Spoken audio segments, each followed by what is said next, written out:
এই মুহূর্তে দাঁড়িয়ে সবথেকে টপ নিউজ হচ্ছে দেবলীনা নন্দী। তিনি কেন সুইসাইড করলেন, কেন এটা করলেন, কেন ফেসবুক লাইভ করলেন? এবার কিছু কথা বলা যাক। প্রথমত, আমাদের সমাজ এতটা নিচে নেমে গেছে, সেটা ধারণার বাইরে। কেউ যদি মারা যায় তাহলে আমরা বলি, "ইস, মরে গেল।" আর যদি কেউ সুইসাইড করে মারা না যায় তাহলে আমরা বলতে শুরু করি, "আহারে, ও নাটক করেছে, ও এটা ঠিক করেনি, ও নাটক করেছে।" তাকে নিয়ে আমরা হাজার জাজমেন্ট, মানে তুমি সুইসাইড করেছো মানে তোমাকে মরতে হবে। এটা হচ্ছে আমাদের সমাজের মূল, মানে বার্তা বলতে পারো। তারপরের কিছু টপিকে আসি। এবার কিছু বক্তব্য হচ্ছে মেয়েটি কেন মানে সুইসাইডের ব্যাপার বা পারিবারিক ব্যাপার নিয়ে ফেসবুক লাইভ করেছে, সেটা নিয়ে আমরা জাজ করতে বসে গেছি। মেয়েটি খারাপ না ছেলেটি খারাপ? এই মুহূর্তে দাঁড়িয়ে আমার পার্সোনালি মনে হয় সব থেকে ইম্পর্টেন্ট বিষয় হচ্ছে মেয়েটি সুস্থ থাকুক। আর এই যে আমরা ফেসবুকের নানা রকম তাকে নিয়ে খারাপ মন্তব্য করছি, তাকে বা তার হাজব্যান্ডকে, আমার মনে হয় তার হাজব্যান্ডকে নিয়ে খারাপ মন্তব্য করলেও মেয়েটি হ্যাপি হবে না। কোনো মেয়েই চায় না তার হাজব্যান্ডকে নিয়ে কেউ খারাপ কথা বলুক। তো আমরা যে তাকে নিয়ে বাজে বাজে পোস্টগুলো করছি, আমরা কি আবার তাকে সমাজের সুইসাইডের দিকে তাকে ঠেলে দিচ্ছি না? দিচ্ছি। মেয়েটি কিন্তু একটা কথা বলেছিল, ও দিদি বলছিল শুনছিলাম, যে আমি যদি এখন ওকে ডিভোর্স দিয়ে দিই তাহলে সমাজ বলবে এই যে যারা সোশ্যাল মিডিয়ায় থাকে বা যারা সেলিব্রিটি তারা সংসার টিকিয়ে রাখতে পারে না। তো মেয়েটি সুইসাইডের পেছনে যদি তার হাজব্যান্ড দায়ী থাকে, আমরা সমাজটাও কিন্তু কিছুটা দায়ী। মেয়েটা কিন্তু সমাজটাকেও ভয় পেয়েছিল, এটা মাথায় রাখবেন। তো মেয়েটিকে সুস্থ হতে দিন, তারপরে যা বলার বলুন। ওকে আবার নতুন করে সুইসাইডের দিকে ঠেলে দেবেন না। এবার আসি ফেসবুক লাইভের বিষয়ে। সে কী করেছে? তার মনের কিছু কষ্ট ছিল, দুঃখ ছিল, সেগুলো সে ফেসবুক লাইভে বলেছে।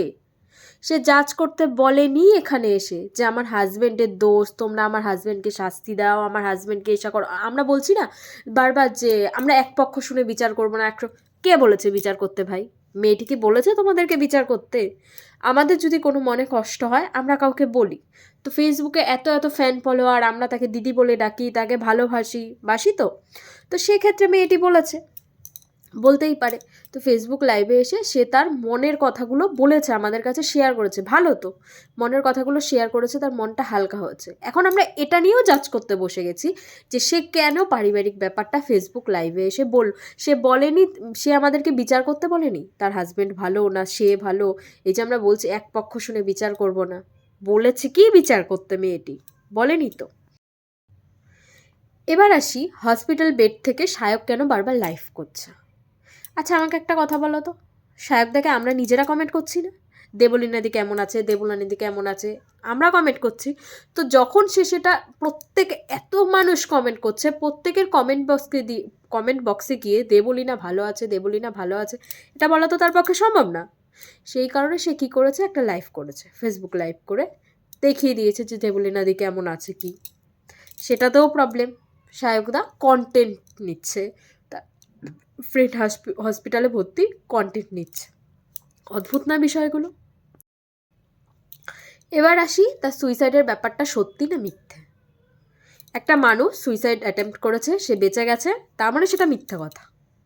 আমাদের ব্রেন, এই যে ধারণা, এগুলো কবে চেঞ্জ হবে, ঠিক কীভাবে চেঞ্জ হবে আমার জানা নেই এই সমাজে। একটা মানুষ সুইসাইড করতে গেলে যদি কেউ বাঁচাতেও আসে সে ভাববে। আর হচ্ছে সাহেবকে কেন জানিয়েছি, স্বাভাবিক, যখন একটা মানুষ মৃত্যুর পথে চলে যায় না, মনে হয় যে আমরা এই সুইসাইডটা করে ফেলবো, করার পরে কিন্তু তার মনে আসে যে আমি বাঁচবো। হয়তো সেটা বুঝেই সে করেছে, হয়তো তার হাজব্যান্ডের থেকে কিছু এক্সপেকটেশন ছিল যে না, আমরা কেন কান্না করি, কান্না করি কেন, কোনো কষ্ট পেলে কান্না করি। ধরো মায়ের থেকে কিছু চেয়েছি, কান্না করছি, তো আমরা জানি যে মা এটা দেবে কান্না করলে, সেই কারণে কান্না করি। তো মেয়েটা হয়তো সুইসাইড অ্যাটেম্প্ট, জানি এটা একদম ভুল, সুইসাইড অ্যাটেম্প্ট করা, ঠিক আছে মানলাম। তো ও হয়তো হাজব্যান্ডের থেকে চেয়েছে যে এটা করলে অন্তত হয়তো আমার খোঁজ নেবে, আমাকে ভালোবাসবে, এটা করা উচিত ছিল। জানি না, এবার ওদের ভেতরকার ব্যাপার, এইসব ব্যাপার আমি ঢুকতে চাই না। এবার আরেকটা বিষয়ে আসি, ওদের যে সংসার, যাই হোক, দেবলানিদি ওর হাজব্যান্ডকে প্রচণ্ড ভালোবাসে, তার হাজব্যান্ড তাকে কতটা ভালোবাসে আমরা সেটা জানি না।